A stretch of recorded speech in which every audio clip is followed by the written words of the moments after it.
When Lilith Dutton accepted a housekeeping job that paid 3 times the going rate, she thought she'd found salvation from her father's gambling debts. She thought wrong. The Edinburgh townhouse wasn't a home. It was a fortress. Her employer wasn't a businessman. He was a ghost with ink-black tattoos and eyes that could kill. And the brother locked in the basement wasn't sick. He was insurance. By the time Lilith realized what kind of man she'd agreed to serve, it was already too late to walk away. Some doors, once opened, don't close again. This is her story.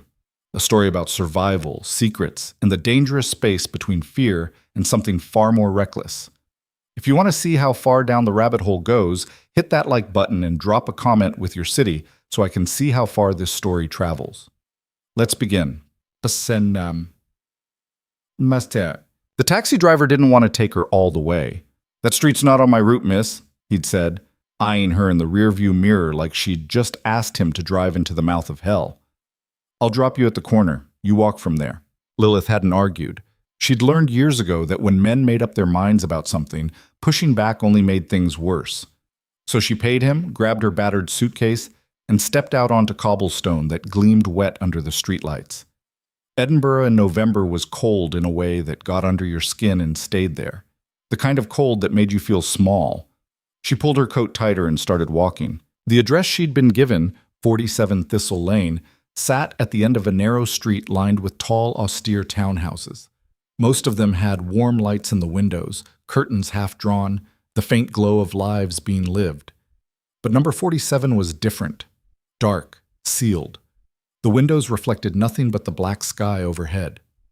Lilith stopped in front of the iron gate and stared up at it. The house was 4 stories of gray stone, sharp-edged and unwelcoming. No flower pots, no nameplate. Just a brass number bolted to the gate and a security camera angled down at her like a rifle scope. She pressed the buzzer. Nothing. She waited, shifting her weight from one foot to the other, her breath misting in the air. Just as she was about to press it again, a voice crackled through the intercom. "State your name." Male. Flat. No warmth. "Lilith Dutton," she said. "I'm here for the housekeeping position. I was told to arrive today." Silence. Then the gate buzzed and swung open with a low, metallic groan. Lilith hesitated. Something in her gut twisted. A warning, maybe, or just nerves. She'd been desperate when she applied for this job. Desperate enough not to ask too many questions. The ad had been vague. Live-in housekeeper needed. Discretion required. Excellent pay. No company name. No details. Just a phone number and an interview conducted entirely over email. She'd sent her resume. 2 days later, she'd received a one-line response.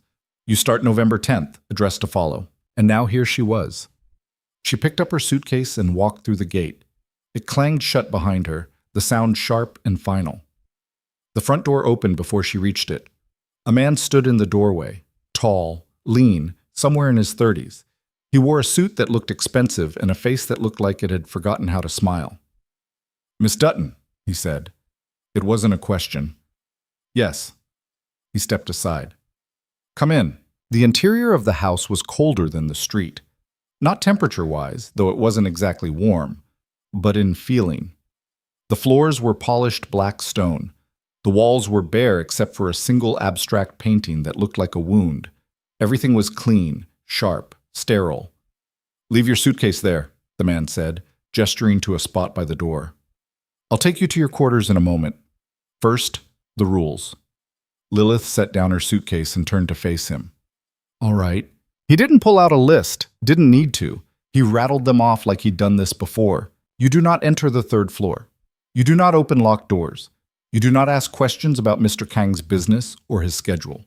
You do not speak to visitors unless spoken to first. You do not leave the property without prior approval. You are expected to be available from 6 a.m. to 10 p.m., 7 days a week. Meals are provided. Salary is deposited on the 1st of each month.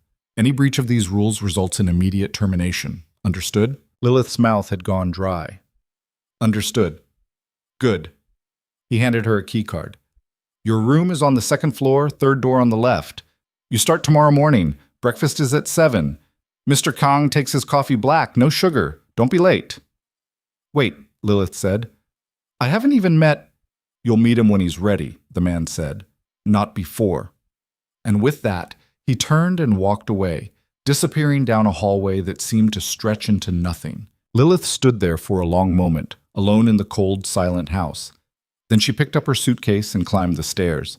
Her room was small but functional. A single bed, a narrow wardrobe, a window that overlooked the back garden, or what would have been a garden if it weren't just a square of black earth and dead grass. She unpacked quickly, hanging up the few clothes she owned, and sat on the edge of the bed. The house was too quiet. No hum of a refrigerator, no ticking clock, just silence, heavy and watchful. She lay down and closed her eyes, but sleep didn't come easy. The next morning, Lilith was up at 5:30. She showered, dressed in plain black trousers and a white blouse, what she imagined a housekeeper should wear, and made her way downstairs. The kitchen was on the ground floor, tucked toward the back of the house. It was massive, all stainless steel and granite, and looked like it had never been used. She found the coffee maker, some sleek, complicated machine that took her 10 minutes to figure out, and brewed a pot. At exactly 7, she poured a cup and set it on a tray. "Where do I take this?" she muttered to herself. "Dining room?" Lilith spun around. The man from last night stood in the doorway. She hadn't heard him come in. "Second door on the right," he said. "He's waiting." Her heart kicked. "He's here?" "He's always here." Lilith picked up the tray, her hand steadier than she felt, and walked down the hallway. The second door on the right was slightly ajar. She nudged it open with her shoulder and stepped inside. The dining room was long and dark, lit only by a single overhead light that hung low over a black table. And at the head of that table sat a man. Lilith's breath caught. He didn't look up. He was reading something on a tablet, one hand resting on the table, the other holding a pen that he tapped slowly against the surface. He wore a black shirt, sleeves rolled to his elbows, and his forearms were covered in tattoos, intricate, dark, deliberate. His hair was black and cut short. His face was all hard lines and sharp angles, like something carved from stone. Lilith set the coffee down in front of him, her movements careful, quiet. He still didn't look up. She stepped back. "Is there anything else you need, sir?" Silence. Then, without lifting his eyes from the screen, he spoke. "You're early." His voice was low, controlled, and cold enough to freeze blood. Yes," Lilith said. "I thought it was better to be early than late." "It is." He tapped the pen once more, then set it down. Finally, he looked at her. Lilith felt the air shift. His eyes were dark, so dark they were almost black, and they didn't blink, didn't waver. They moved over her face with the slow, deliberate focus of someone assessing a threat. "What's your name?" he asked. "Lilith Dutton." "How old are you?" 26. "Why do you need this job?" The question landed like a stone. Lilith hesitated. "I need the money." "Everyone needs money. Why do you need it badly enough to work here?" She swallowed. "My father owes people. A lot. If I don't pay it off, they'll come after me too." He studied her for another long moment. Then he picked up the coffee and took a sip. "You'll do," he said. And that was it. He went back to his tablet. Lilith stood there, unsure if she was dismissed. "Leave," he said without looking up. She turned and walked out, her pulse hammering in her ears. The days blurred together after that. Lilith's routine became mechanical. She woke early, prepared meals that were barely touched, cleaned rooms that were already spotless, and tried very hard not to think about the man who lived in the house like a shadow. Kang Dae. She'd learned his name from the suit, whose name, she discovered, was Collins. He was head of security, though what exactly he was securing, Lilith didn't know. He didn't talk much, didn't smile, didn't seem to sleep, neither did Kang Dae. Lilith noticed it first on her third night. She'd gone downstairs to get water and seen a light on in his study. She'd walked past quietly, glancing through the cracked door, and seen him sitting at his desk, still dressed, still awake, staring at something she couldn't see. The next night, the same thing. And the night after that. It became a pattern. No matter what time Lilith woke, midnight, 2 a.m., 4, the light in his study was always on. She didn't ask about it, didn't mention it, but she started leaving things for him. A glass of water on the hall table outside his door. A plate of food, barely touched from dinner, reheated and set on a tray. He never thanked her. But the glass was always empty in the morning, the plate always clean. But it was on her 9th day that Lilith broke the first rule. She hadn't meant to. She'd been carrying a stack of linens to the 2nd floor when she'd heard it, a sound, low and pained, coming from somewhere above her. She stopped. The 3rd floor. The floor she wasn't supposed to enter. The sound came again. A groan, muffled and desperate. Lilith set down the linens and looked up the staircase. Her pulse quickened. Every instinct told her to turn around, to ignore it, to follow the rules. But the sound didn't stop. She climbed the stairs. The 3rd floor was narrow and dim, lit only by a single window at the end of the hall. There were 3 doors. 2 were closed. 1 was slightly open. The sound was coming from inside. Lilith approached slowly, her breath shallow. She pushed the door open. The room was small and sparse. A bed, a chair, and in the bed, a man. He was younger than Kang Dae, mid-20s maybe, but the resemblance was there. Same sharp features, same dark hair. But where Kang Dae was controlled and cold, this man was broken. His face was pale and slick with sweat, his breathing was ragged, and his right leg, Lilith's stomach turned. It was bandaged, but the bandages were old, stained dark. The smell in the room was sharp and sour. The man's eyes fluttered open. He looked at her, unfocused, delirious. "Who?" he rasped. "I'm Lilith," she said quickly, stepping closer. "I work here. You're hurt. Let me help." "No." His voice cracked. "Get out. He'll kill you if he finds you here." "Who will?" "Dae." Lilith froze. Before she could respond, a voice cut through the air like a blade. "Step away from him." She spun around.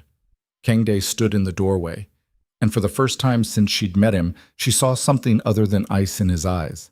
She saw rage. "I told you," Kang Dae said, his voice low and lethal, "not to enter this floor." Lilith's mouth went dry. "I heard him. I thought, you don't think. You follow instructions." He stepped into the room, and Lilith instinctively moved back. But he wasn't looking at her. He was looking at the man in the bed. His brother, she realized now.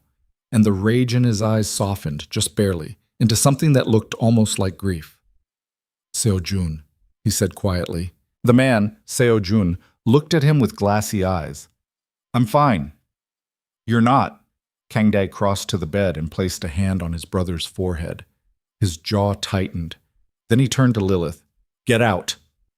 "Let me help," Lilith said. "I can clean the wound. Change the bandages. I've done it before. My father used to—" I said get out. But she didn't move. "If you don't treat that infection, he's going to lose the leg. Maybe worse." Kang Dae stared at her. For a long, terrible moment, she thought he might actually hurt her. Then he exhaled, slow and controlled. "Fine," he said. "You have 10 minutes. Then you leave. And you never speak of this to anyone. Understood?" Lilith nodded. "Say it." "I understand." He stepped aside. Lilith moved to the bed and got to work. She worked quickly and carefully, peeling back the soiled bandages and cleaning the wound with antiseptic she found in a cabinet by the door. Seo-jun hissed in pain but didn't pull away. Kang Dae stood by the window, arms crossed, watching her every move. "How did this happen?" Lilith asked quietly. "Doesn't matter," Kang Dae said. "It does if I'm going to treat it properly." Silence. Then Seo-jun spoke, his voice weak. "Bullet. 3 weeks ago." Lilith's hand stilled. "A bullet?" "Keep working," Kang Dae said. She did. But her mind was racing. A bullet wound. A man locked on the 3rd floor. A house that felt more like a prison than a home. What kind of man had she agreed to work for? When she finished, she wrapped the wound in fresh bandages and stepped back. "He needs antibiotics, strong ones, and rest, real rest." "I'll handle it," Kang Dae said. Lilith looked at him. "Will you?" His eyes locked onto hers, and for a moment the air between them felt charged, dangerous. "Yes." She believed him. "Good." She gathered the soiled bandages and stood. "I'll check on him tomorrow." "You won't." "I will," Lilith said, "because if I don't, he'll die. And I don't think you want that." Kang Dae said nothing. Lilith walked past him, out of the room, and back down the stairs. Her hands were shaking. Her heart was pounding. But she didn't regret it. Not even a little. It says, That night, Lilith couldn't sleep. She lay in bed, staring at the ceiling, replaying the scene over and over. The way Kang Dae had looked at his brother, the way his voice had softened, just for a second, before snapping back into steel. He wasn't just cold. He was guarding something. Someone. Around 2 a.m., she heard footsteps in the hallway. Slow, deliberate. They stopped outside her door. Lilith held her breath. A knock. She sat up. Come in. The door opened. Kang Dae stood in the doorway, still dressed, still awake. He looked at her for a long moment, his expression unreadable. You didn't run, he said. No. You should have. Probably. He stepped into the room and Lilith's pulse spiked, but he didn't come closer. He just stood there, arms at his sides, looking at her like he was trying to figure out a puzzle. Why did you help him? He asked. Because he needed it. That's not a reason. It is for me. Kang Dae's jaw tightened. Then he turned to leave. Wait, Lilith said. He stopped. Who are you? She asked. Really? He looked back at her, and for the first time she saw something flicker in his eyes.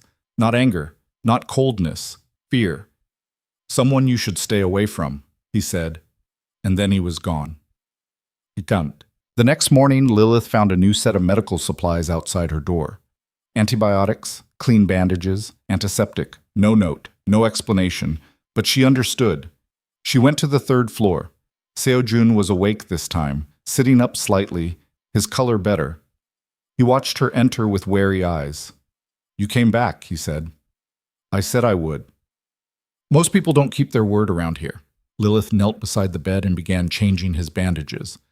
I'm not most people. He laughed, a short, bitter sound. Yeah, I'm starting to see that. They worked in silence for a while, then Seo-jun spoke again. He told you to stay away, didn't he?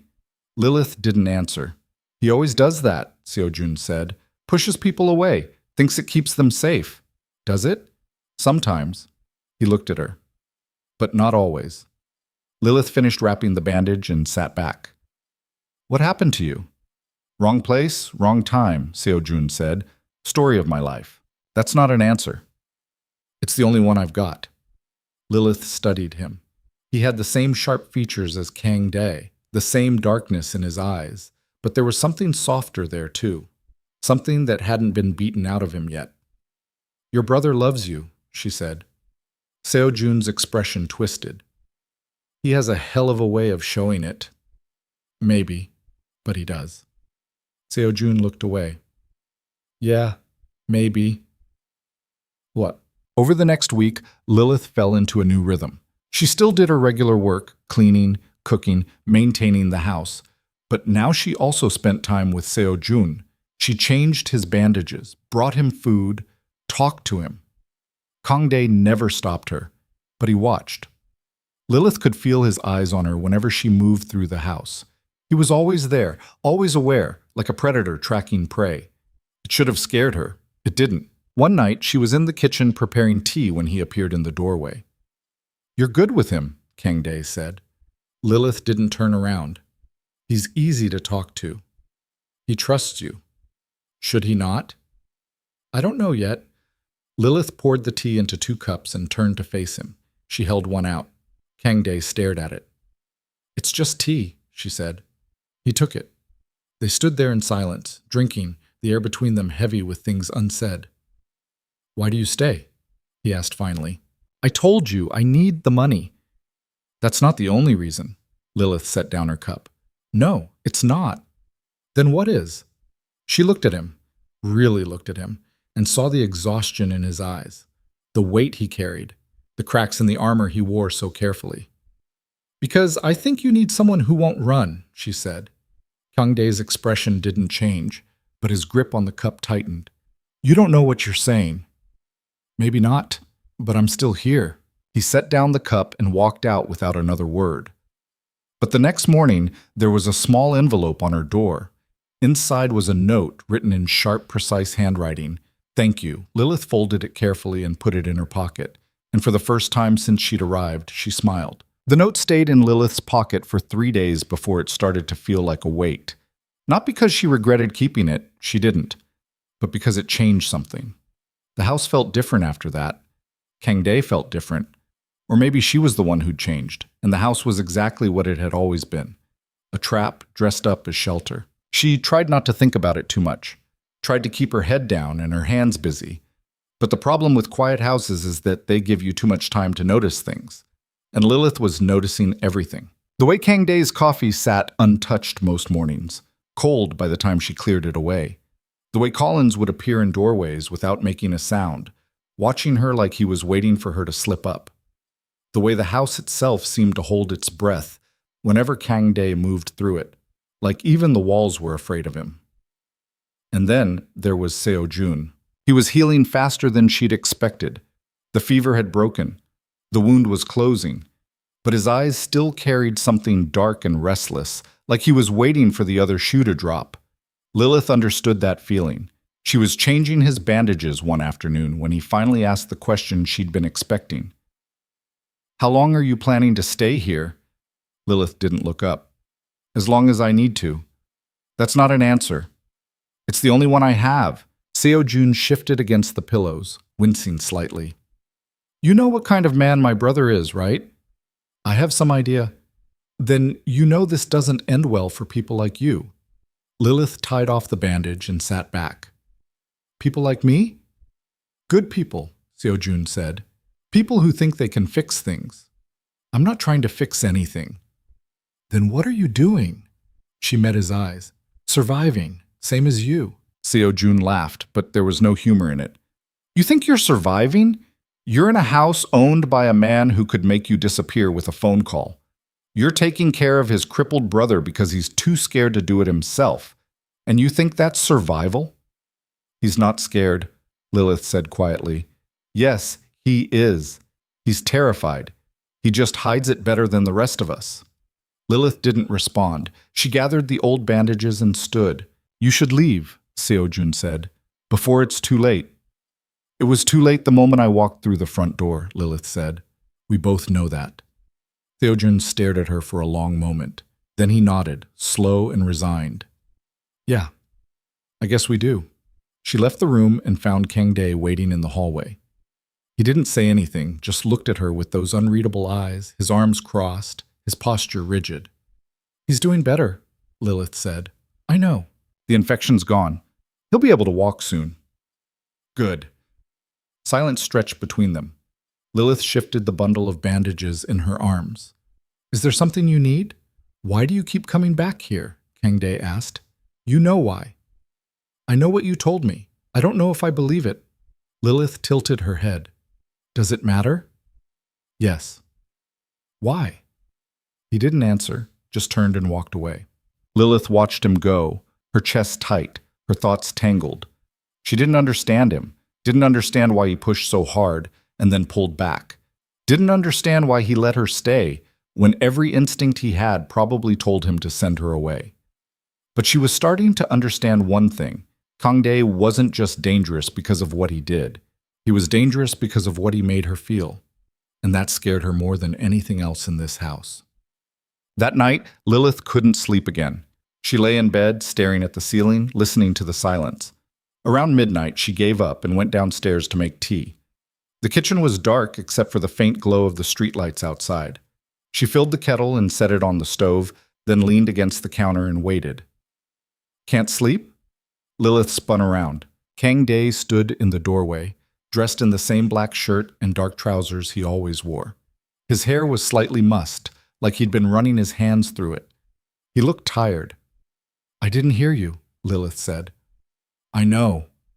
He crossed the kitchen and stood beside her, close enough that she could feel the heat coming off him. He didn't say anything, just stood there, staring at the kettle like it held the answers to questions he hadn't asked yet. "Do you want some?" Lilith asked. "Sure." She poured 2 cups when the water boiled and handed him one. They drank in silence, the only sound the faint hum of the refrigerator. "You don't have to stay up with him every night," Lilith said finally. "I can check on him." I'm not staying up because of him. Then why? Kang Dae set down his cup. Because if I sleep, I dream, and I don't like what I see. Lilith looked at him, really looked. The hard lines of his face, the tension in his jaw, the way his hands curled into fists even when he was standing still. What do you see? She asked quietly. Things I can't fix. Like your brother? His eyes cut to hers, sharp and sudden. Don't. Don't what? Don't try to understand me. It won't end well. For you or for me? Both. Lilith set down her cup. I'm not afraid of you. You should be. Maybe, but I'm not. Kang Dae stared at her, and for a moment she thought he might actually tell her something real, something true. But then he stepped back, putting distance between them like it was the only thing keeping him intact. Go to bed, Lilith. What about you? I'll be fine. No, you won't. He didn't argue, just turned and walked out, leaving her alone in the dark kitchen with 2 half-empty cups of tea and a feeling she couldn't name. Tough up. The days started to blur again, but this time it was different. There was a rhythm now, a strange kind of intimacy that came from proximity and silence. Lilith and Kang Dae didn't talk much, but they existed in the same space more often than not. She'd be cooking, and he'd appear in the doorway. She'd be reading in the sitting room, and he'd sit across from her, working on his tablet. They didn't acknowledge it, didn't name it, but it was there. Collins noticed. You're getting comfortable, he said one morning, appearing beside her in the hallway like a ghost. Lilith didn't flinch. She'd learned not to. I'm doing my job. Your job is to clean and cook, not to... He paused, choosing his words carefully. Involve yourself. I'm not involving myself. You're on the 3rd floor twice a day. You're making extra meals. You're asking questions. I'm taking care of someone who needs it, Lilith said. If that's a problem, take it up with your boss. Collins's expression didn't change, but something flickered in his eyes. He's not the problem. You are. What's that supposed to mean? It means you're making him soft. And soft men don't survive in this world.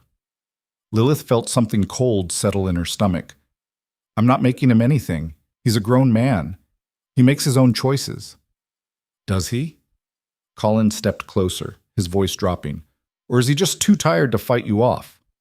That's enough. The voice came from behind them, low and sharp. Kang Dae. Collins straightened immediately. Sir. Leave. Collins hesitated for half a second, then nodded and disappeared down the hallway. Kang Dae looked at Lilith. Are you all right? I'm fine. He didn't hurt you? No, he just... She stopped. He thinks I'm a problem. He thinks everyone's a problem. Kang Dae's jaw tightened. Ignore him. He's not wrong, though, is he? Kang Dae didn't answer. He just looked at her with those dark, unreadable eyes, and Lilith felt the air between them shift again, heavy, charged, dangerous. Come with me, he said. Where? Just come. She followed him through the house, down a hallway she'd never been in, to a door at the very back. He unlocked it and stepped inside. Lilith hesitated, then followed. The room was small and windowless, lined with shelves full of books. A single desk sat in the center, covered in papers and maps and things Lilith didn't recognize. It felt like a war room. Kang Dae closed the door behind them. This is where I work, he said. Why are you showing me this? Because you asked who I am, and I'm tired of lying. Lilith's heart kicked. You don't have to... I run a network, Kang Dae said, cutting her off. Import, export, information. Some of it's legal, most of it's not. I have enemies, a lot of them. And 3 weeks ago, one of them put a bullet in my brother because they couldn't get to me. Lilith's mouth went dry. Why are you telling me this? Because you're not stupid. You've already figured most of it out. And because... He stopped, his jaw working like the words were stuck. Because I don't want you to get hurt because you didn't know what you were walking into. I knew the moment I saw this house that something was wrong, Lilith said. I just didn't care. You should. Maybe, but I don't. Kang Dae stared at her, and for the first time since she'd met him, she saw something raw in his expression. Not anger, not coldness, frustration. maybe even fear. Why? He asked. Why don't you care? Lilith took a breath. Because I spent my whole life running from things. Bad men, bad debts, bad choices, and I'm tired of it. So when I got here and saw what this was, I made a choice. I could run again or I could stay and see what happens, and I chose to stay. That's insane. Probably. You could die here. I could die anywhere. Kang Dae shook his head, his hands curling into fists. You don't understand. The people who want me dead, they don't stop. They don't negotiate. If they find out you're here, if they think you matter to me, they'll use you. They'll hurt you just to get to me. Do I? Lilith asked quietly. Do you what? Matter to you. The question hung in the air like a blade. Kang Dae didn't answer. He just looked at her, his chest rising and falling, his eyes dark and wild. And then he crossed the room and kissed her. It wasn't gentle, wasn't soft. It was desperate and rough, and tasted like all the things neither of them knew how to say. Lilith's back hit the wall, and she gasped against his mouth, her hands fisting in his shirt, pulling him closer even though every rational part of her brain screamed at her to stop. But she didn't stop, neither did he. When they finally broke apart, both of them were breathing hard, their foreheads pressed together. This is a mistake, Kang Dae said, his voice ragged. I know. You should leave right now, tonight. I'm not going anywhere. He pulled back and looked at her, his eyes searching hers like he was trying to find the lie. But there wasn't one. You're going to regret this, he said. Maybe. Lilith's hand was still tangled in his shirt. But not yet. Kang Dae's jaw tightened. Then he kissed her again, slower this time, and Lilith felt the last fragile wall between them collapse. They didn't talk about it afterward. Lilith went back to her room. Kang Dae disappeared into his study. And the house went on pretending nothing had changed. But everything had changed. Lilith could feel it in the way Kang Dae looked at her now, like she was something fragile he didn't know how to hold. She could feel it in the way Collins watched them both with narrowed eyes. She could feel it in the way Seo-jun smiled knowingly when she came to change his bandages the next morning. You slept with him, Seo-jun said. Lilith's hands froze. Excuse me? Don't bother denying it. I can see it on your face. You don't know what you're talking about. I know my brother, and I know that look. Seo-jun's smile faded. Be careful, Lilith. He doesn't let people in, and when he does, it never ends well. I can take care of myself. Can you? Seo-jun's voice was serious now. Because the last person who got close to him ended up in a shallow grave, and that was someone he trusted. Lilith's stomach twisted. What happened? She betrayed him, sold information to his enemies, he found out, and Seo-jun shook his head. He's not a forgiving man. I would never, I know, but he doesn't, not yet, so be careful, because if he even thinks you're a threat, he won't hesitate. Lilith finished wrapping the bandage in silence, her mind racing. She wanted to argue, wanted to say that Kang Dae wouldn't hurt her. But she didn't know that. She didn't know him, not really.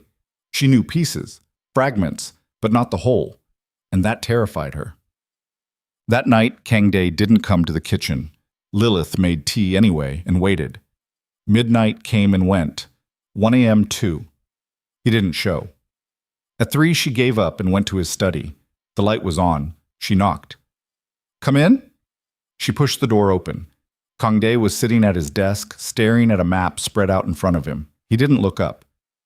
You didn't come downstairs, Lilith said. I was busy. Doing what? Working. Lilith stepped inside and closed the door. Are you avoiding me? Yes. The honesty surprised her. Why? Kang Dae finally looked up. His eyes were tired, shadowed. Because what happened last night was a mistake, and I don't make the same mistake twice. Lilith's chest tightened. So that's it? You kiss me and then pretend it never happened? Yes. That's cowardly. His eyes flashed. I'm trying to protect you. I don't need your protection. You do. You just don't know it yet. Lilith crossed the room and planted her hands on the desk.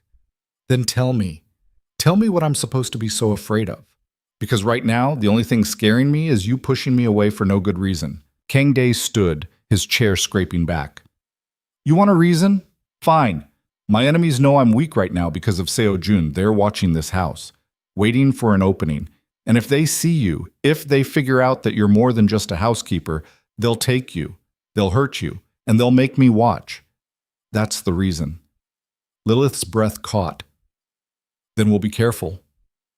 There is no careful in this world. There's only alive or dead. Then I'll take my chances. Why? His voice cracked, just barely. Why are you so determined to stay in a place that's going to destroy you? Because maybe I'd rather be destroyed here than safe somewhere else, Lilith said. Did you ever think of that? Kang Dae stared at her, his hands braced on the desk, his knuckles white.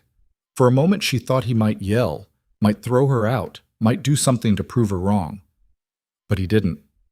He just exhaled, slow and shaky, and sank back into his chair.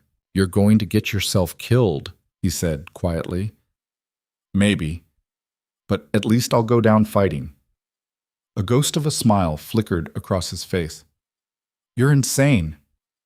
You already said that. It's still true. Lilith sat on the edge of the desk.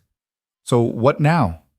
Kang Dae looked at her, and for the first time she saw the exhaustion in his eyes, the weight of carrying too much for too long. I don't know. That's a start. He laughed, a short, bitter sound. Is it? It's better than pretending. Barely. They sat in silence for a while. Then Kang Dae reached out and took her hand, his fingers curling around hers. It was a small gesture, almost hesitant, like he wasn't sure he was allowed. Lilith squeezed back. I can't promise you safety, Kang Dae said. I don't want promises.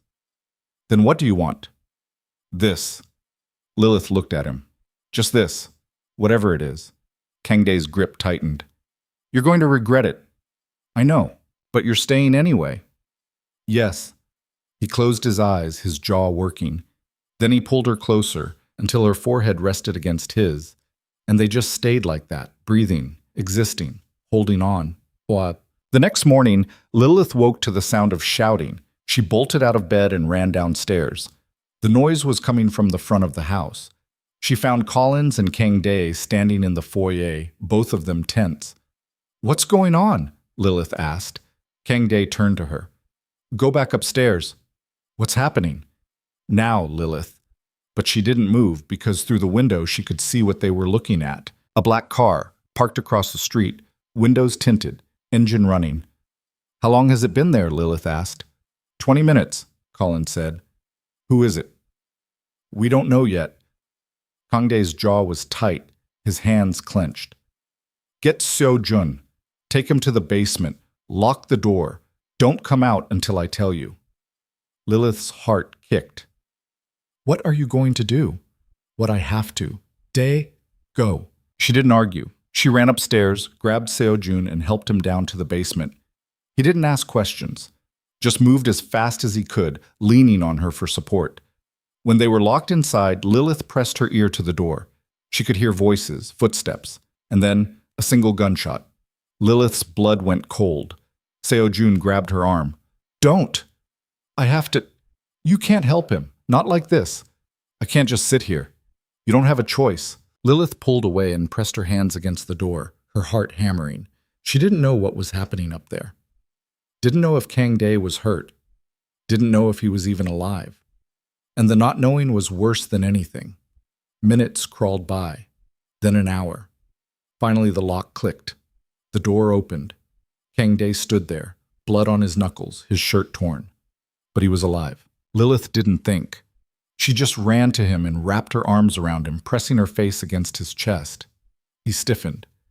Then, slowly, his arms came up around her. I'm fine, he said quietly. You're bleeding. It's not mine. Lilith pulled back and looked at him. What happened? They're gone. For now. For now, Kang Dae agreed. Seo Jun limped forward. Who were they? Doesn't matter. They won't be back. How do you know? Kang Dae's eyes were hard. Because I made sure of it. Lilith's stomach turned, but she didn't ask. Didn't want to know. Kang Dae looked at her and something in his expression softened. You should have stayed upstairs. I couldn't. I know. He reached out and brushed a strand of hair from her face, his touch gentle despite the blood on his hands. This is what I meant, he said quietly. This is the world you're choosing. Lilith met his eyes. I know. And you're still staying? Yes. Kang Dae's jaw tightened. Then he pulled her close again and held her like she was the only thing keeping him from falling apart. And maybe she was. The house felt different after that day. Smaller. Like the walls had moved closer while no one was looking. Kang Dae didn't talk about what happened with the black car. Didn't explain who'd been inside or what he'd done to make sure they wouldn't come back. Lilith didn't push. Some questions didn't need answers. Not when the blood on his knuckles and the hollowness in his eyes told her everything she needed to know. But something had shifted between them. The careful distance they'd been maintaining had collapsed entirely, and neither of them seemed interested in rebuilding it. Kang Dae started spending more time in the parts of the house where Lilith worked. He'd sit in the kitchen while she cooked, pretending to read reports on his tablet, but mostly just watching her. He'd appear in the sitting room when she was reading, taking the chair across from her without asking, the silence between them comfortable in a way that should have felt strange, but didn't. And at night, when the house was dark and quiet, he'd find her, sometimes in the kitchen, sometimes in the hallway. Once, outside her bedroom door, standing there like he wasn't sure if he was allowed to knock. She'd opened it before he could decide. They didn't always talk. Sometimes they just sat together, drinking tea or whiskey or nothing at all, existing in the same space like it was the only thing keeping either of them sane. Other times, they talked about small things, books, weather, the way the city looked from the third-floor window. Safe topics, easy ones. But the dangerous conversations always came eventually. It was 3 nights after the incident with the car when Kang Dae finally told her the rest. They were in his study, the door locked, the map on his desk covered with red marks that looked like wounds. Lilith sat on the edge of the desk while Kang Dae stood by the window, staring out at the street like he was waiting for something. The people who shot Seo Jun, he said quietly, they're called the Guan family. They run operations in Seoul, London, Edinburgh, drugs, weapons, people, anything that turns a profit. Lilith's stomach tightened. And you're in their way. I was. I got out 3 years ago, walked away clean, or as clean as you can walk away from something like that. But they don't forget, and they don't forgive. Why did you leave? Kang Dae's jaw tightened. Because I saw what it was turning me into, and I didn't like it. But you're still involved. Enough to survive, not enough to matter. He turned to look at her. Or I wasn't, until they decided I was a loose end. So they went after your brother. Yes. Lilith's chest ached. Why him and not you? Because killing me would start a war. Killing Seo Jun just sends a message. Kang Dae's hands curled into fists. He wasn't even involved. He's a photographer, takes pictures of buildings and landscapes. The most dangerous thing he's ever done is jaywalk. But they shot him anyway, just to prove they could. Where is he now? Where was he when it happened? Amsterdam. He was there for work. They cornered him outside his hotel, put a bullet in his leg, and left him in an alley. Kang Dae's voice was flat, emotionless, but Lilith could hear the rage underneath. By the time I got to him, he'd lost enough blood that the doctors weren't sure he'd make it. But he did. And I brought him here because it's the only place I can protect him. Lilith swallowed. And now they know where you are. They've always known where I am. They just didn't care until recently. What changed? Kang Dae was quiet for a long moment. Then he said, I have something they want. Information, names, routes, things that could destroy them if they ended up in the wrong hands. And they think you're going to use it. I wasn't, but now... He stopped, his jaw working. Now I might not have a choice. Lilith slid off the desk and crossed to him. What does that mean? It means if they come after Seo Jun again, or if they come after you, I'll burn their entire operation to the ground. And they know it. That's why the car was here. Yes, they were testing me, seeing if I'd react, and I did. He looked at her, his eyes dark and hard. Which means they know you matter. Lilith's breath caught. I should send you away, he said. Tonight. Right now. Give you enough money to disappear and never look back. But you won't. No. Why not? Kangdae reached out and cupped her face, his thumb brushing her cheek. Because I'm selfish. And I'm tired of being alone. Lilith's heart twisted. She leaned into his touch, her eyes closing. Then don't be. He kissed her, slow and deliberate, like he was memorizing the feel of her. And when they broke apart, he rested his forehead against hers and exhaled, shaky and uneven. This is going to end badly, he whispered. I know. You should be scared. I am. Then why are you still here? Lilith opened her eyes and looked at him. Because being scared doesn't mean I'm wrong. Kangdae's grip on her tightened. Then he kissed her again, harder this time, and Lilith stopped thinking about consequences and danger and everything else that should have mattered, but didn't. Seo-jun was walking now. Not well. He still limped, still needed to rest every few steps. But he was upright, moving, alive. Lilith watched him pace the length of his room one afternoon, his hand braced against the wall, his face tight with concentration. You're pushing too hard, she said. I'm fine. You're sweating. So? Lilith crossed her arms. So sit down before you fall down. Seo-jun shot her a look but obeyed, lowering himself onto the edge of the bed with a grimace. You're bossy, you know that? Someone has to be. He laughed, short and breathless. Yeah, I guess so. Lilith handed him a glass of water and sat in the chair by the window. How does it feel? Like someone's driving nails into my leg every time I move. That's normal. Doesn't make it fun. No, but it means you're healing. Seo-jun drank the water and set the glass aside. You're good at this. The whole caretaker thing. You ever do it before? My mother was sick for a long time before she died, Lilith said. I took care of her. I'm sorry. Don't be. It was a long time ago. Seo-jun studied her. That why you're so calm about all this? You've seen worse? Maybe, or maybe I'm just good at pretending. You and my brother both. Lilith smiled faintly. He's not as good at it as he thinks. No, Seo-jun agreed. He's really not. He leaned back against the pillows, his expression thoughtful. He talks about you, you know. Lilith's pulse quickened. What does he say? Not much, but that's how I know it matters. Day doesn't talk about things that don't matter. What did he say? Seo-jun hesitated. He said you're the first person in years who's looked at him like he's still human, and that scares the hell out of him. Lilith's chest tightened. He said that? Not in those words, but yeah. She looked down at her hands. I don't know how to help him. You're already doing it, Seo-jun said. Just by being here. Just by not running. He paused. But you need to understand something, Lilith. My brother, he's not like other people. He doesn't know how to let people in, and when he does, he holds on too tight. It's suffocating, dangerous. I can handle it. Can you? Because the last person who tried ended up dead. Lilith looked up sharply. He told me about her. Did he tell you how it happened? Just that she betrayed him. Seo-jun's expression darkened.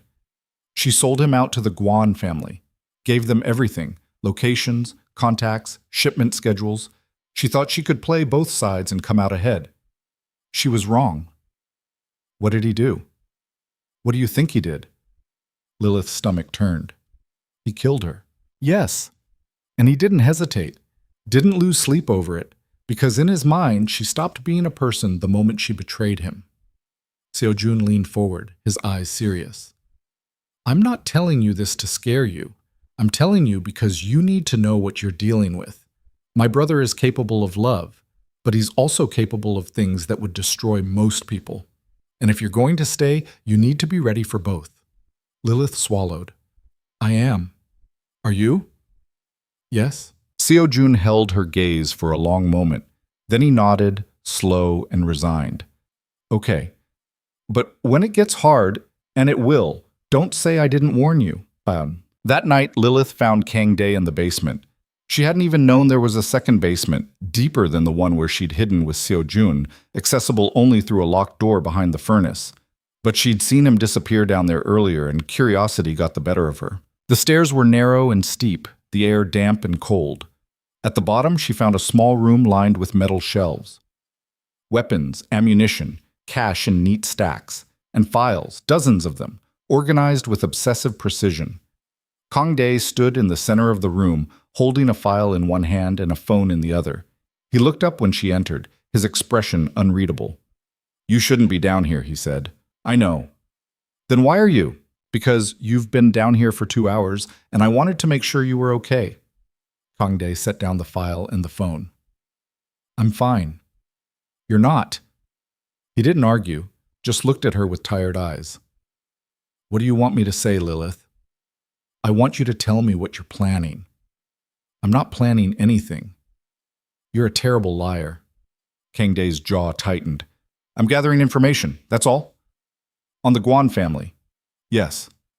"Why?" "Because I need to know how far they're willing to go, and what it'll take to stop them." Lilith stepped closer. "You're going after them." "If I have to." "That's suicide." "Maybe, but it's better than sitting here waiting for them to come after the people I care about. People like Seo Jun." "Yes." "And me." Kang Dae's expression cracked, just slightly. "Yes." Lilith reached out and took his hand. "Then let me help." "No." "Dae." I said no. His voice was sharp, final. "This isn't your fight." "It is if it involves you. You don't know what you're asking." "Then tell me." Kang Dae pulled his hand away and turned his back to her.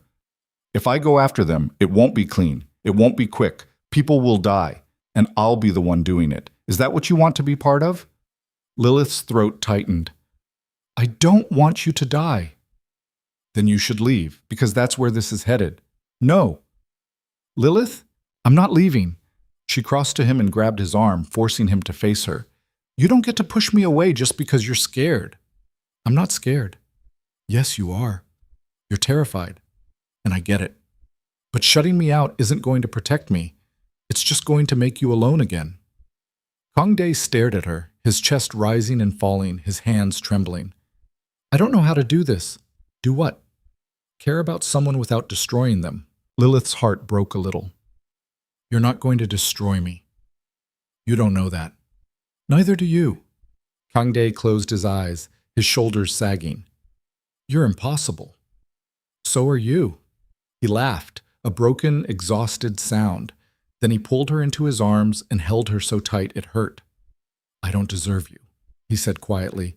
"You don't get to decide that." "Lilith, stop." She pulled back and looked at him. "Just stop. I'm here. I'm staying, and you're going to have to deal with it." Kang Dae's eyes were wet, and for a moment he looked like he might actually cry. But he didn't.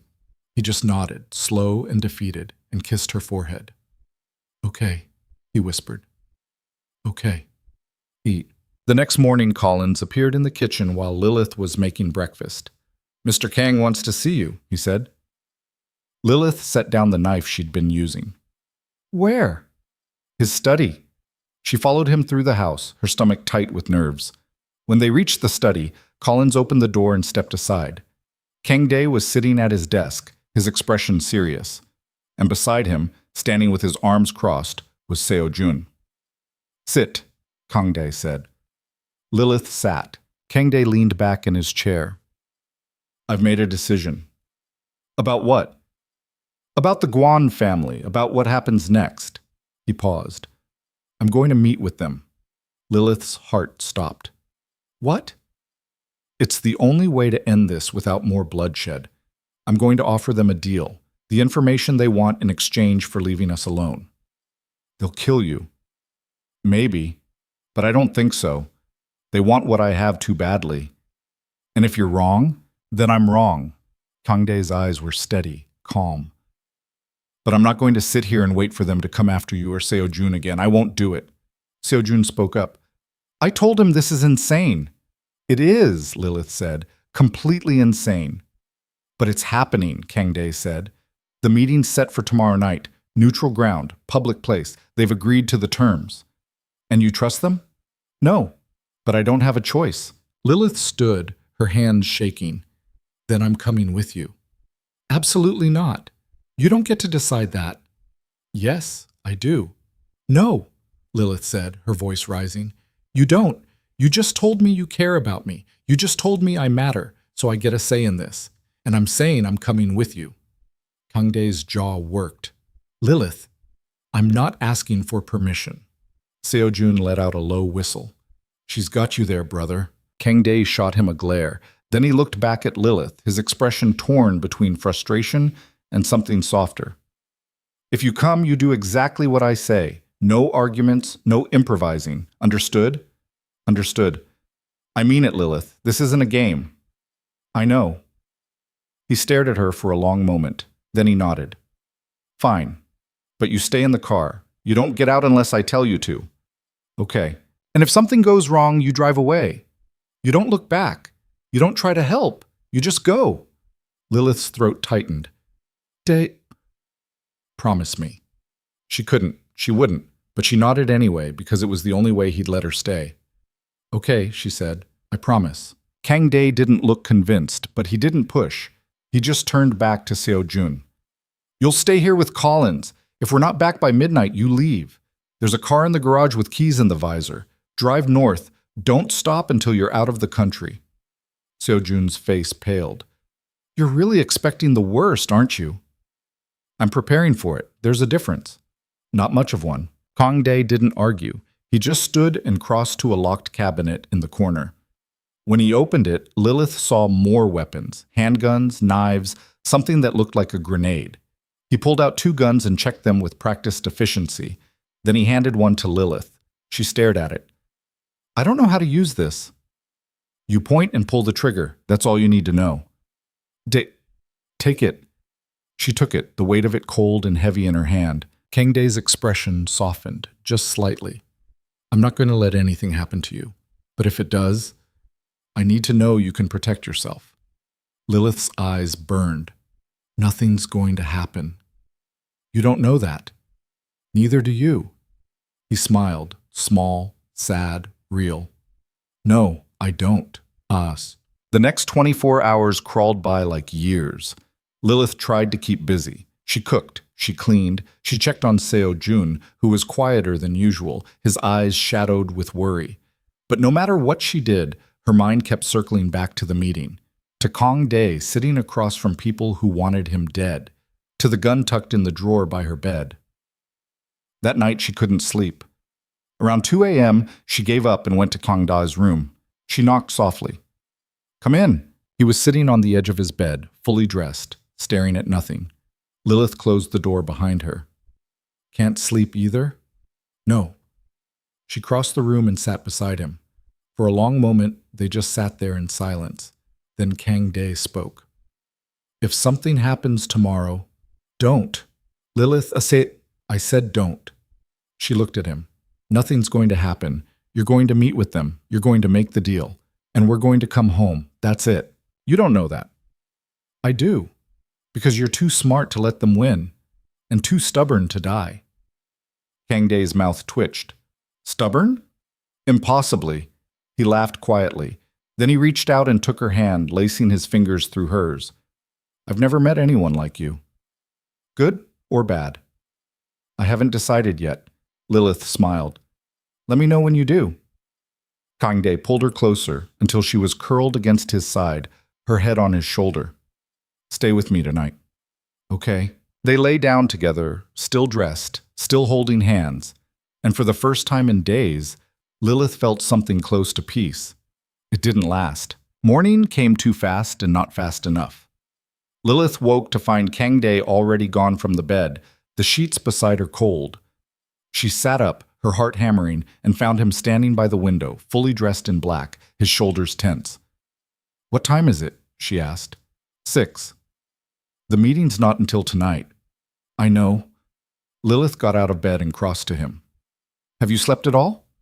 No? She reached for his hand, but he pulled away, his jaw tight. Don't, he said. Don't what? Don't try to make this easier. It's not going to work.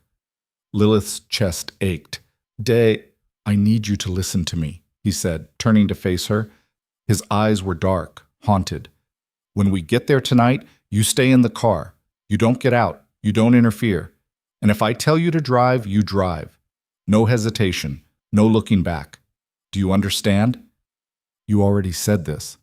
I'm saying it again. I heard you the first time. Then say it back to me. Lilith swallowed. I'll stay in the car. I won't interfere. And if you tell me to drive, I'll drive. Promise me. I already did. Promise me again. She looked at him, really looked, and saw the fear there, raw and undeniable. He was terrified, not for himself, but for her. I promise, she said quietly. Kangdae's shoulders sagged slightly. Then he pulled her into his arms and held her so tight she could barely breathe. I can't lose you, he whispered against her hair. You won't. You don't know that. Neither do you. He pulled back and looked at her, his hands framing her face. If something happens to me tonight, nothing's going to happen. If it does, he said, his voice steady now, controlled. There's an envelope in my desk. Top drawer, left side. Inside is everything you need. Money, passports, contacts. You take it, and you run. You don't try to avenge me. You don't try to finish what I started. You just disappear. Can you do that? Lilith's eyes burned. No. Lilith, I'm not leaving you. Not tonight. Not ever. So stop asking me to. Kangdae's jaw worked. Then he kissed her, hard and desperate, like he was trying to memorize the taste of her. When he pulled back, his forehead rested against hers. You're going to destroy me, he said. Good, Lilith whispered. Then we're even. Nut. The day dragged on with excruciating slowness. Lilith tried to keep herself busy, but every task felt pointless. She made breakfast that no one ate. She folded laundry that didn't need folding. She checked on Seo-jun, who was pacing his room like a caged animal. You don't have to go, he said when she entered. Yes, I do. No, you really don't. You could stay here with me and Collins. Let Day handle this on his own. I'm not doing that. Seo-jun stopped pacing and looked at her. You know he's going to get himself killed, right? That's what this is. A suicide mission dressed up as negotiation. He's smarter than that. Is he? Because I've seen him make stupid decisions before, and this is the stupidest one yet. Lilith crossed her arms. Then why aren't you stopping him? Because he won't listen. He never does. Seo-jun sank onto the bed, his face pale. When he gets like this, when he decides something's the only way, there's no talking him out of it. He just shuts down and does what he thinks is right, even if it kills him. It's not going to kill him. You keep saying that like it's true. It is true. Seo-jun looked at her with sad, knowing eyes. You really love him, don't you? Lilith's breath caught. She hadn't said it out loud, hadn't even let herself think it. But hearing the words from someone else made them real. Yes, she said quietly. I do. Does he know? I don't know. You should tell him, before tonight, just in case. Lilith's throat tightened. Nothing's going to happen. Maybe not. But if it does, you'll regret not saying it. She left the room without responding, her chest tight, her thoughts spinning. She found Kangdae in his study, reviewing files, his expression distant. Hey, she said from the doorway. He looked up. Hey, can I come in? Always. She stepped inside and closed the door behind her. For a moment, she just stood there, trying to find the right words, but there weren't any. So she just said it. I love you. Kangdae's hand stilled on the papers. He looked at her, his expression unreadable. You don't have to say anything, Lilith said quickly. I needed you to know. Before tonight. Just in case. In case I die. In case anything happens. Kangdae set down the file he'd been holding and stood. He crossed to her slowly, his eyes never leaving hers. You shouldn't love me, he said. Too late. Lilith, I mean it, Day. I love you, and I'm not taking it back. He stared at her for a long moment. Then he pulled her into his arms and kissed her, slow and deep and full of things he didn't know how to say. When he pulled back, his eyes were wet. I love you too, he said quietly, and that terrifies me. Why? Because everyone I've ever loved has either left or died, and I don't think I'll survive it if that happens to you. Lilith's heart broke. Then don't let it happen. I'm trying. I know. He kissed her again, softer this time. If we make it through tonight, when we make it through tonight, when we make it through tonight, he said, a faint smile tugging at his mouth, I'm going to take you somewhere. Somewhere far away from here. Somewhere safe. Okay? You'll come with me? Anywhere.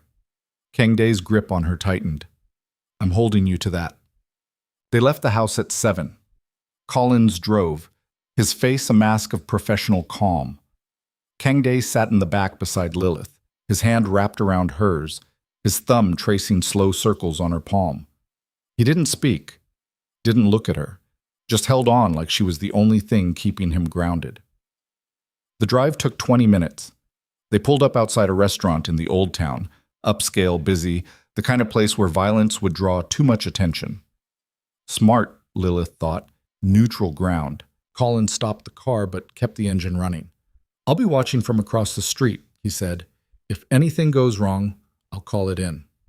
Kang Dae nodded. Then he turned to Lilith. Remember what I said? I remember. Say it. I stay in the car. I don't interfere. And if you tell me to drive, I drive. Good. He leaned in and kissed her forehead. I'll be back in 20 minutes. Okay. He got out of the car and walked toward the restaurant, his shoulders squared, his movements controlled. Lilith watched him disappear through the glass doors, her heart pounding. Collins glanced at her in the rearview mirror. He'll be fine. You don't know that. No, but he's survived worse. Has he? Collins didn't answer. The minutes crawled by. Lilith counted them in her head, her hands clenched in her lap. 5 minutes. 10. 15. At 18 minutes, the first gunshot rang out. Lilith's blood went cold. She reached for the door handle, but Collins was faster. Don't, he said sharply. He's in there, and you promised to stay in the car. I don't care. He'll kill me if I let you go in there. Stay put. Another gunshot, then another. Lilith's hands were shaking. We have to do something. We are. We're waiting. For what? For him to come out. And if he doesn't? Collins's jaw tightened. Then we go in. But before he could move, the restaurant doors burst open. Kang Dae stumbled out, his shirt soaked with blood, his face pale. Behind him, 2 men in suits followed, guns drawn. Lilith didn't think. She grabbed the gun from the glove compartment, threw open the door, and fired. The shot went wide, but it was enough. The men ducked for cover, and Kang Dae ran. Collins cursed and threw the car into gear.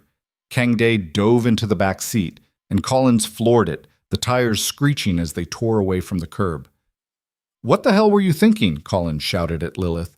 I was thinking he was going to die. You could have gotten him killed. Enough, Kang Dae rasped. He was slumped against the seat, breathing hard, his hand pressed to his side. Blood seeped between his fingers. Lilith's stomach dropped. You're hit.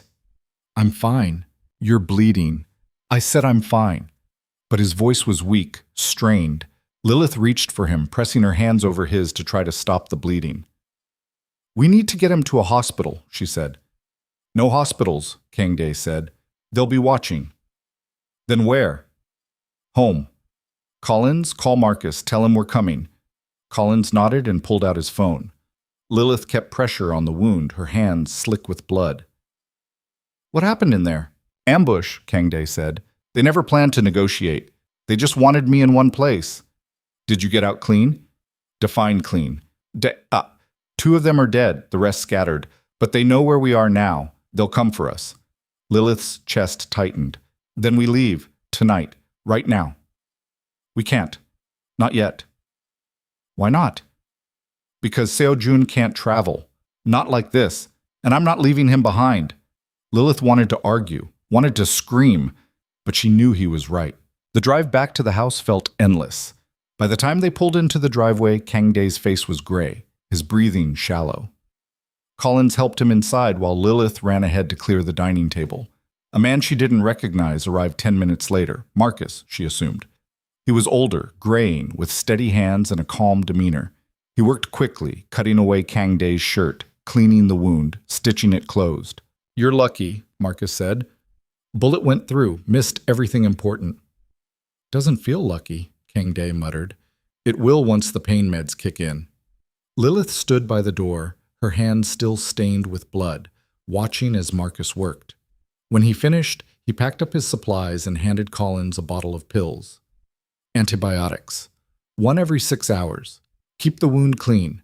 And for the love of everything, don't do anything stupid for at least a week. Kang Dae laughed, then winced. No promises. Marcus shook his head and left. Collins helped Kang Dae upstairs to his room, and Lilith followed. Once he was settled in bed, Collins stepped back. I'll keep watch downstairs, he said. Call if you need anything. Lilith nodded. When he was gone, she sat on the edge of the bed and looked at Kang Dae. You almost died, she said quietly. But I didn't. You could have. Lilith, don't. Her voice cracked. Don't tell me it's fine. Don't tell me it doesn't matter, because it does. It matters to me. Kang Dae reached for her hand. I know. Then stop putting yourself in danger. I can't. Not yet. Why not? Because they're not going to stop. Not until I'm dead or they are. And I need to make sure it's them. Lilith's eyes burned. And then what? You keep fighting until there's no one left to fight? If that's what it takes. That's not a life, Dae. That's just survival. It's all I know. Lilith looked at him, at the exhaustion in his eyes, the pain he was trying to hide, the way his hand trembled slightly in hers. And she understood finally what Seo Jun had been trying to tell her. Kang Dae didn't know how to stop, didn't know how to let go. He'd been fighting for so long that it was the only thing he had left. Then I'll teach you, she said. Kang Dae's eyes widened. What? I'll teach you how to live, how to stop, how to let go. She leaned closer. But you have to want it, Dae. You have to choose it. He stared at her, his expression torn. I don't know if I can. You can. You just have to try. Kang Dae closed his eyes, his jaw working. Then he pulled her down beside him and held her close, his face buried in her hair. I'll try, he whispered. For you, I'll try. The next 3 days passed in uneasy quiet. Kang Dae healed slowly, spending most of his time in bed or at his desk, planning, strategizing. Lilith stayed close, bringing him food he barely touched, changing his bandages, refusing to leave his side. Seo Jun was stronger now, able to walk without limping, though he still tired easily. He spent his time in the sitting room, reading or staring out the window, his expression distant. And then, on the 4th morning, the black car came back. Lilith saw it first. She was in the kitchen when she glanced out the window and froze. The car was parked across the street, engine running, windows tinted. She didn't think. She ran upstairs and burst into Kang Dae's room. They're here, she said. Kang Dae looked up from his desk, his face going hard. Where? Across the street. He stood, wincing slightly, and crossed to the window. When he saw the car, his jaw tightened. Get Seo Jun, he said. Take him to the basement. Lock the door. Don't come out until I tell you. Dae. Now, Lilith. She ran. She found Seo Jun in the sitting room and grabbed his arm. We have to go. Now. What's happening? They're here. Seo Jun's face went pale. He didn't argue, just followed her downstairs to the basement, his hand braced against the wall.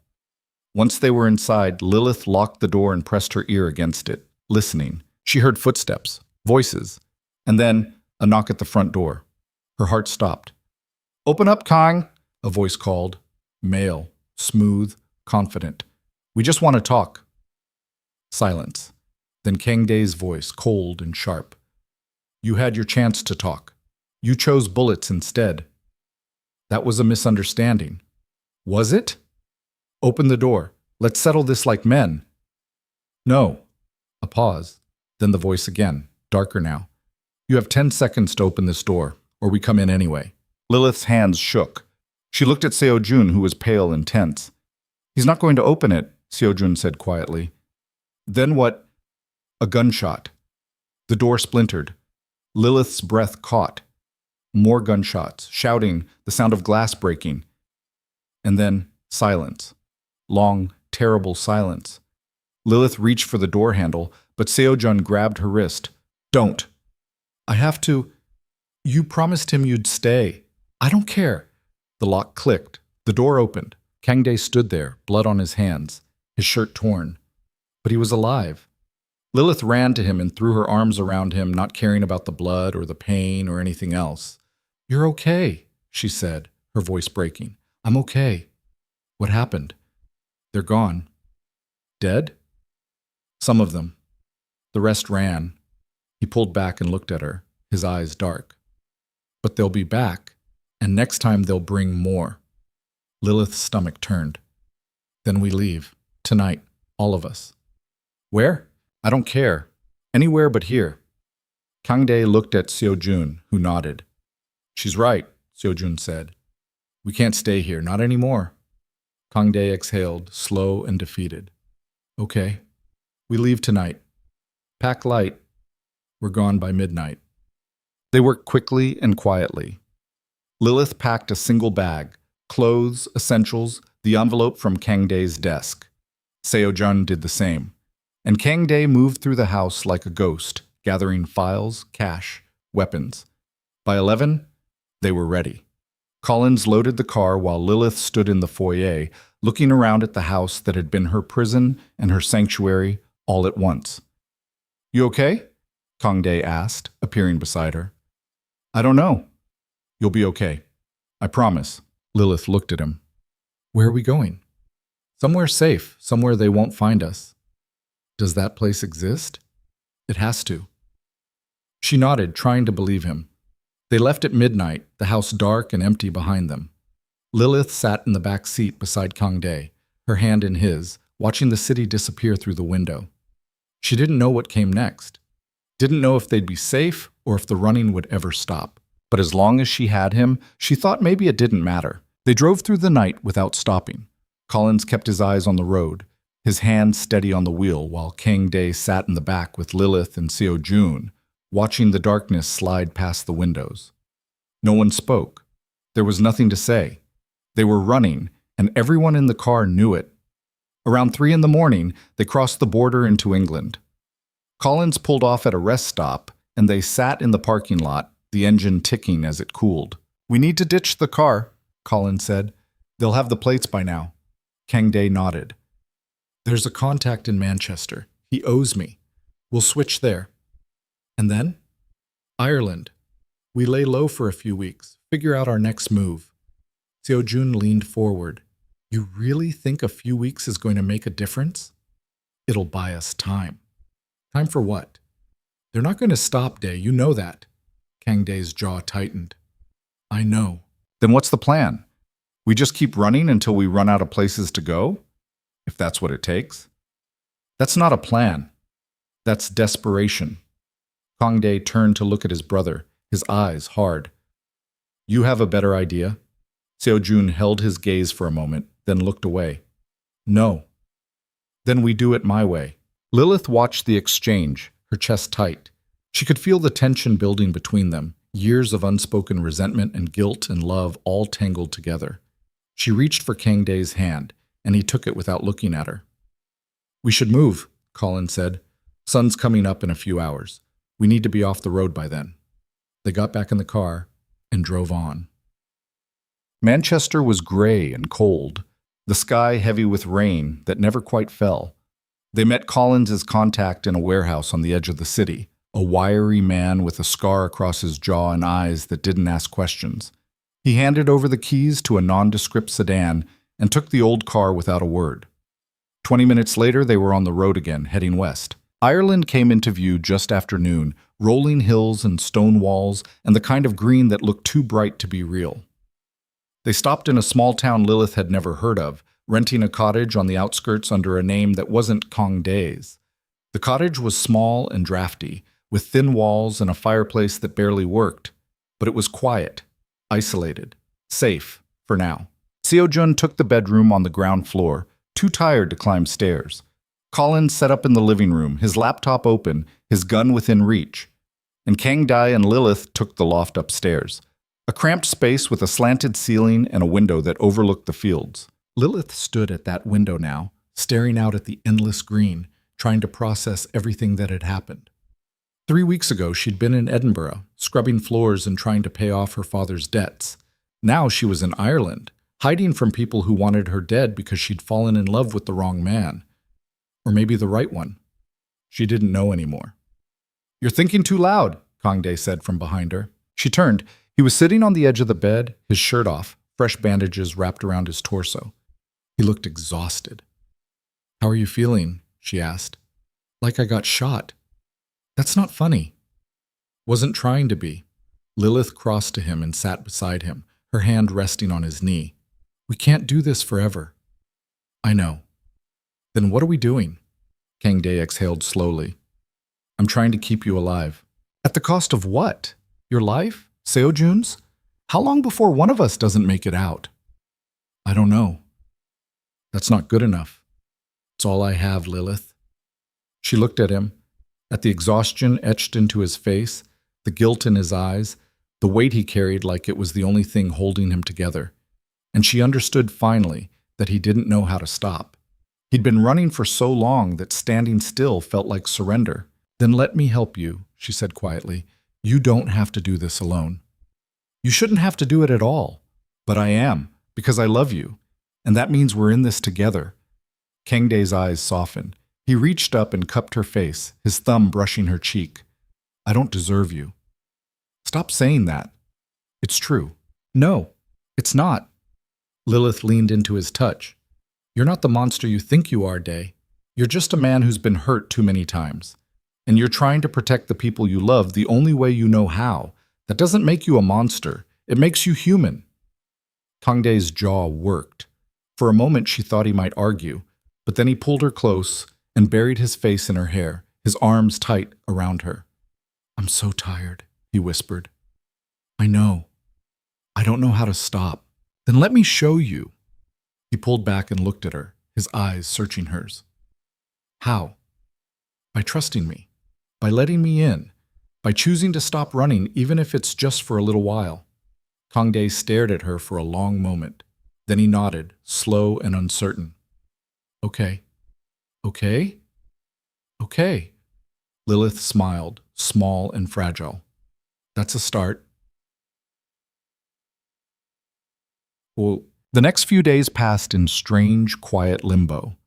They didn't leave the cottage, didn't go into town, just existed in the small, safe bubble they'd carved out for themselves, knowing it couldn't last but clinging to it anyway. Seojun healed faster now that he wasn't running. His leg was stronger, his color better. He spent his time reading or walking through the fields, his camera slung around his neck. Lilith saw him smile once, watching the light hit the hills at sunset, and it made her chest ache. Collins remained vigilant, scanning the perimeter, monitoring the news, checking for any sign that the Guan family had tracked them down. So far, nothing. But he didn't relax. None of them did. And Kangdae was different. He was quieter than before, softer. He spent his mornings with Lilith, drinking coffee and watching the mist roll over the fields. He helped her cook, standing beside her in the tiny kitchen, chopping vegetables with the same precision he used to clean his guns. And at night, he held her close, his arms wrapped around her like he was afraid she'd disappear if he let go. It wasn't peace, but it was close. One evening, they were sitting by the fire when Seojun spoke. "We can't stay here forever," he said. Kangdae looked up. "I know. So what's the plan?" "I'm working on it." "Are you, or are you just hoping they'll forget about us?" Kangdae's eyes flashed. "What do you want me to say, Seojun? That I have all the answers? I don't. I'm doing the best I can." "Your best isn't good enough if it gets us killed." "Then what do you suggest?" Seojun leaned forward, his expression serious. "We end this. We stop running, and we finish it." "How?" "You know how. You've always known." Kangdae's jaw tightened. "No." I said no. I'm not doing that." "Why not? You have the information. You have the leverage. You could destroy them. And start a war that would get everyone I care about killed in the process? No, I won't do it." "Then what will you do?" Kangdae didn't answer. He just stared into the fire, his hands clenched. Lilith reached for him, covering his fist with her hand. "What's he talking about?" Kang Dae exhaled slowly. The files. The ones I took when I left the Guan family. They contain everything. Names, locations, transactions, connections. Enough to bring down their entire operation, but if I use them, people die. A lot of people. And not all of them deserve it. So you've been holding on to them all this time, just in case? Yes. And now Seo Jun thinks you should use them. Yes. Lilith looked at Seo Jun, who met her gaze steadily. He's right, Seo Jun said. It's the only way this ends. The Guan family won't stop. They'll keep coming until we're all dead, unless we take them out first. And how many innocent people die in the process? Lilith asked. Fewer than if we do nothing. You don't know that. Neither do you. Kang Dae stood abruptly, his chair scraping back. Enough, both of you. He looked at Seo Jun. I'm not using the files. That's final. Then you're condemning us to death. Maybe. But at least I can live with myself. Seo Jun's expression hardened. Can you?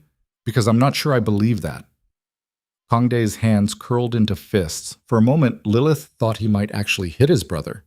But then he turned and walked out, slamming the door behind him. The cottage fell silent. Seo Jun looked at Lilith. He's going to get us killed. He's trying to do the right thing. The right thing is survival. Is it? Or is it just the easiest thing? Seo Jun's eyes flashed. You don't understand. You haven't lived this life. You don't know what it's like. You're right, I don't. But I know your brother. And I know he's trying to be better than the world that made him. That's not weakness. That's strength. Seo Jun shook his head. You're wrong. But I hope you're right. But Lilith found Kang Dae outside, standing in the field, staring up at the stars. She walked to him slowly, her arms wrapped around herself against the cold. When she reached him, she didn't speak, just stood beside him, waiting. He's right, you know, Kang Dae said finally. Using the files would end this, but it would also make me the thing I've been trying not to be. A killer. A monster. Lilith looked at him. You're not a monster, Dae. How do you know? Because a monster wouldn't care and you care too much. Kang Dae's jaw worked. What if caring isn't enough? It is. It has to be. And if it's not? If the only way to keep you safe is to become the thing I hate? Lilith stepped closer, her hand finding his. Then you make that choice, and I'll stand beside you, whatever you decide. Kang Dae looked down at her, his eyes wet. I don't want to lose you. You won't. You can't promise that. No. But I can promise that I'm not going anywhere, not unless you tell me to. Kang Dae pulled her into his arms and held her tight. I'll never tell you to go. Good, because I wouldn't listen anyway. He laughed, a broken, exhausted sound. You're impossible. So you keep saying. They stood there for a long time, wrapped in each other, the stars cold and distant above them. The next morning, everything changed. Collins woke them before dawn, his face pale, his voice tight. We have a problem, he said. Kang Dae sat up. What kind of problem? The kind with guns. There's a car on the road, 2 men inside. They've been sitting there for the past hour. Kang Dae was out of bed in seconds, pulling on his clothes. How did they find us? I don't know, but we need to move, now. Lilith's heart hammered. Where do we go? Anywhere but here. They packed quickly, grabbing only what they could carry. Seo Jun moved faster than Lilith had seen him move in weeks, his face set with grim determination. They left through the back door, moving through the fields in the pre-dawn darkness. The grass was wet with dew, the air sharp and cold. Lilith's lungs burned as they ran, but she didn't stop. Behind them, she heard the sound of breaking glass. They'd found the cottage. Keep moving, Kang Dae said. Don't look back. They ran until they reached the edge of the forest, then ducked into the trees. The sounds of pursuit faded, but Lilith knew it was only temporary. They stopped to catch their breath, huddled together in the shadows.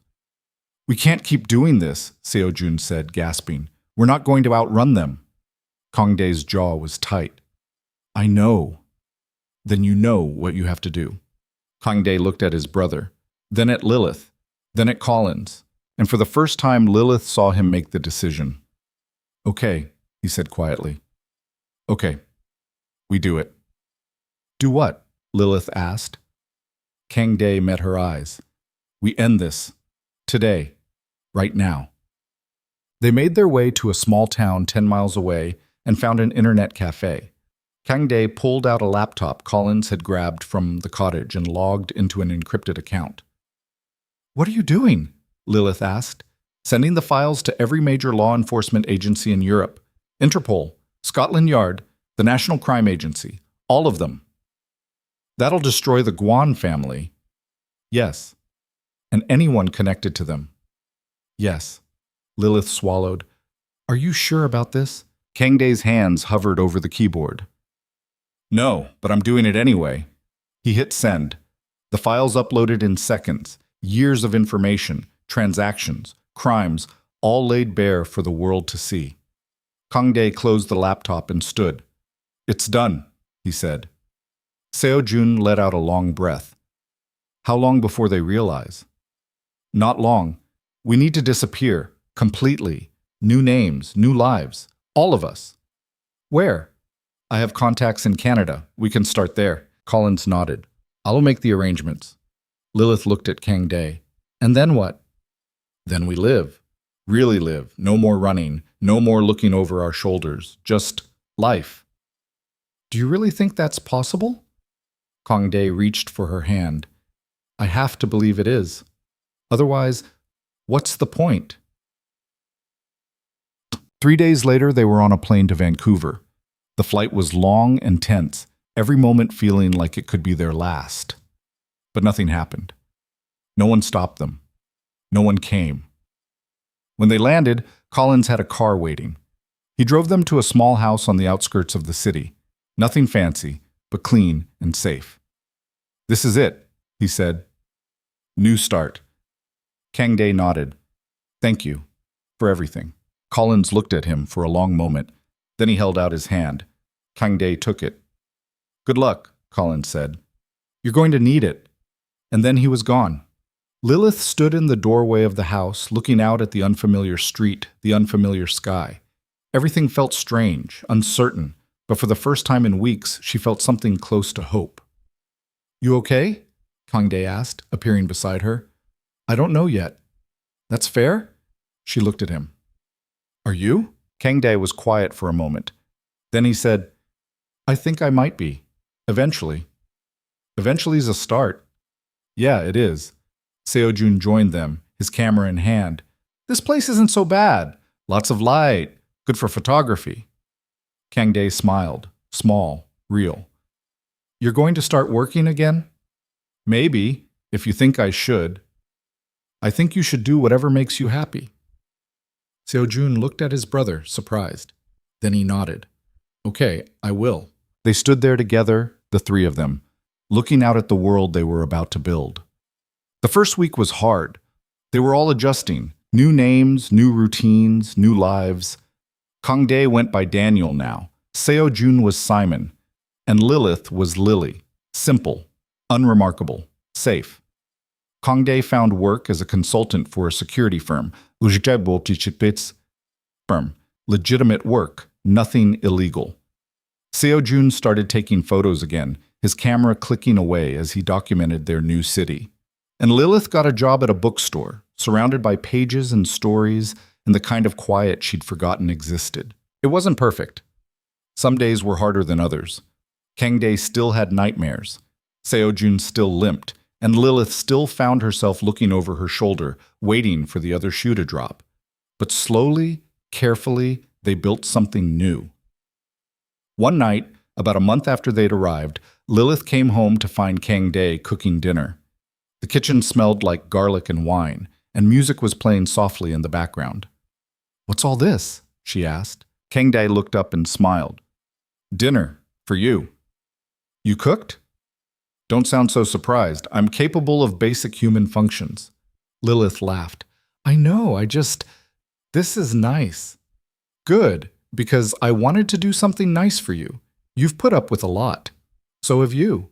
Yeah, but I chose this life. You didn't. Lilith set down her bag and crossed to him. I chose you, and that's the same thing. Kang Dae's expression softened. He pulled her close and kissed her, slow and sweet. I love you, he said quietly. I love you too. They ate dinner together, talking about small things, work, weather, plans for the weekend.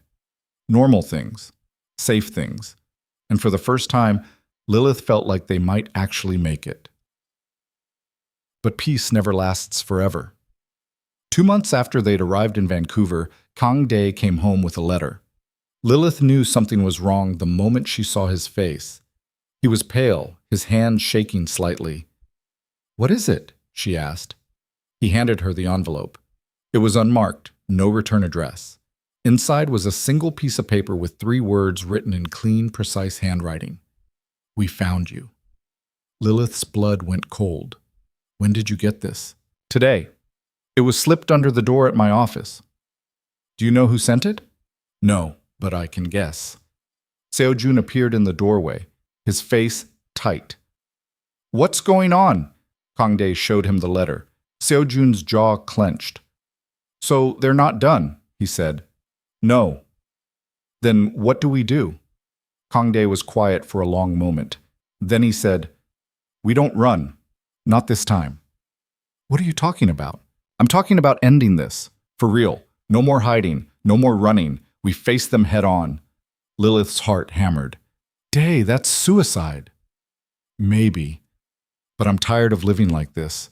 Tired of waiting for them to find us. Tired of being afraid. He looked at her, his eyes steady.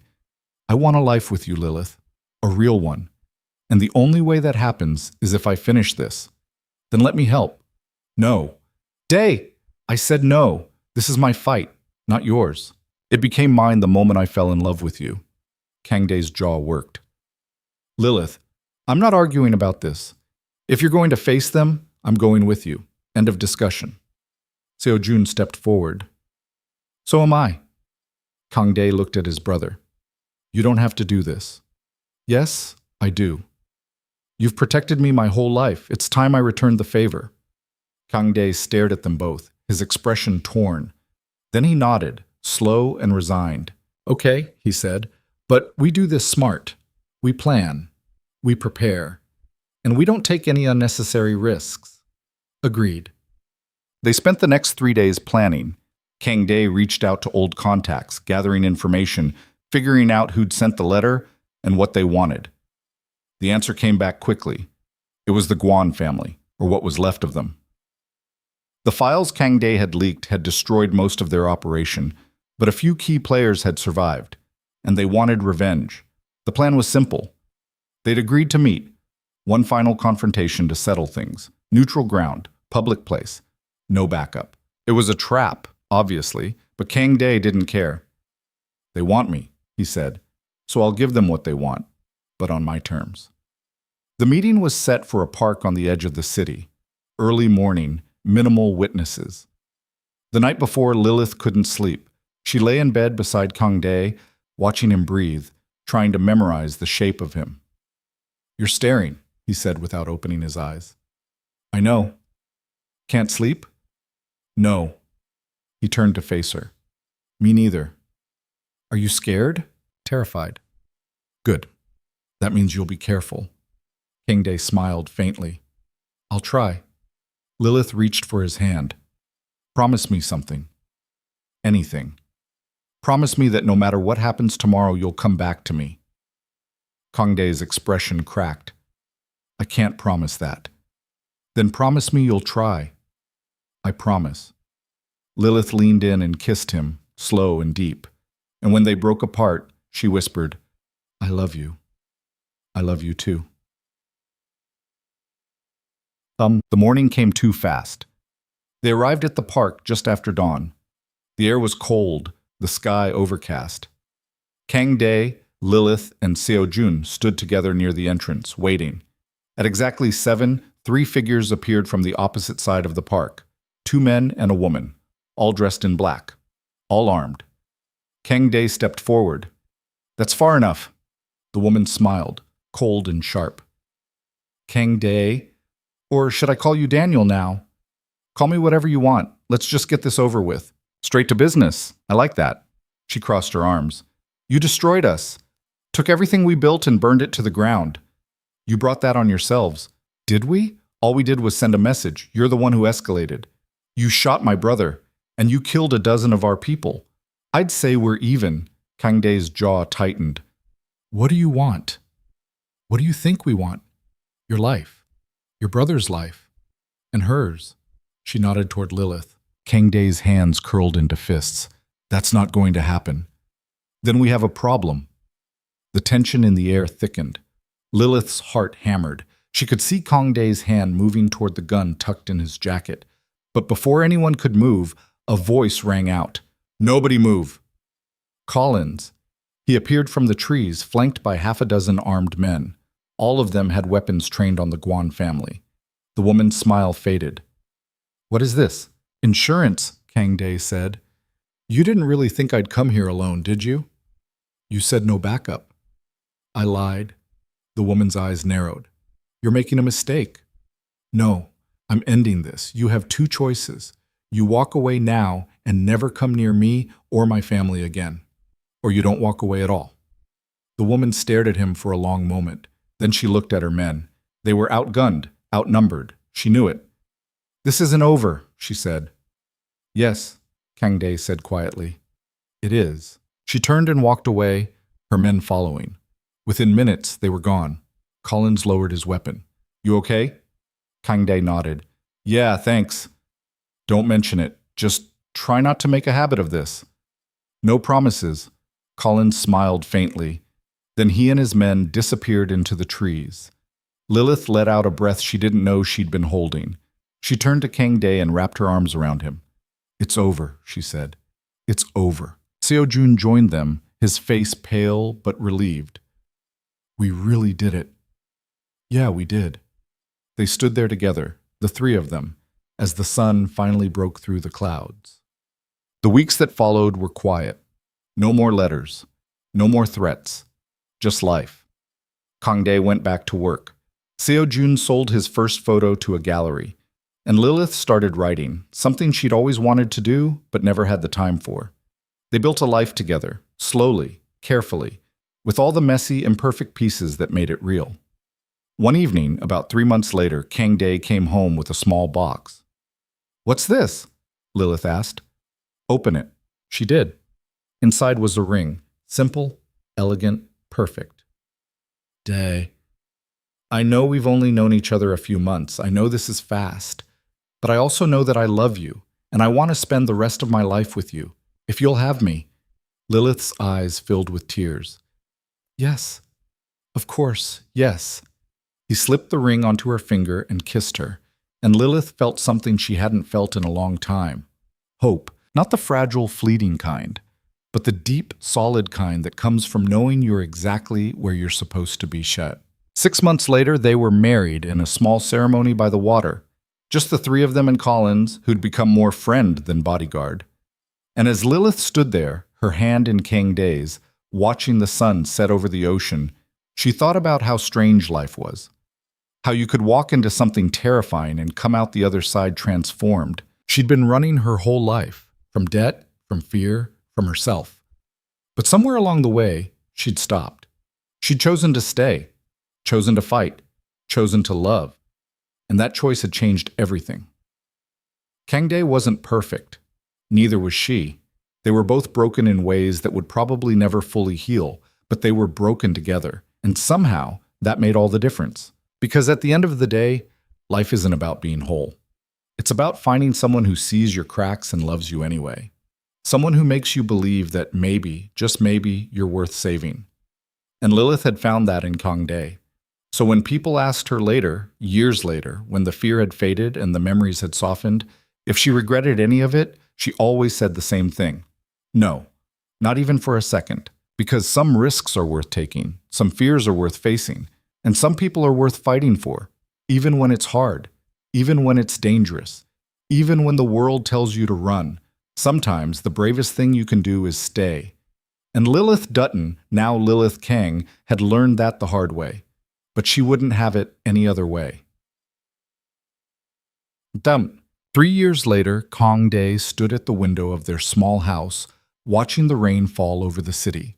Lilith came up behind him and wrapped her arms around his waist. "What are you thinking about?" she asked. "Everything. Nothing. The fact that we actually made it. Did you doubt we would? Every single day." Lilith laughed. "Me too." He turned to face her. "Do you ever regret it? Staying with me?"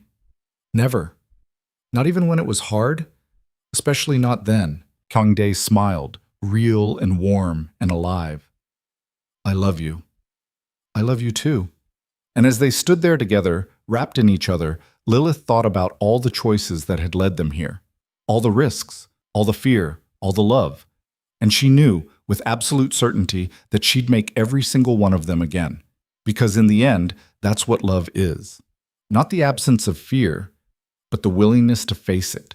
Not the promise of safety, but the courage to stay anyway. And Lilith had learned that sometimes the most dangerous thing you can do is also the most beautiful. You open your heart, you let someone in, and you trust that even if the world falls apart, you'll face it together. That's not weakness, that's strength. And Lilith Kang was stronger than she'd ever been, not because she'd survived, but because she'd chosen to live.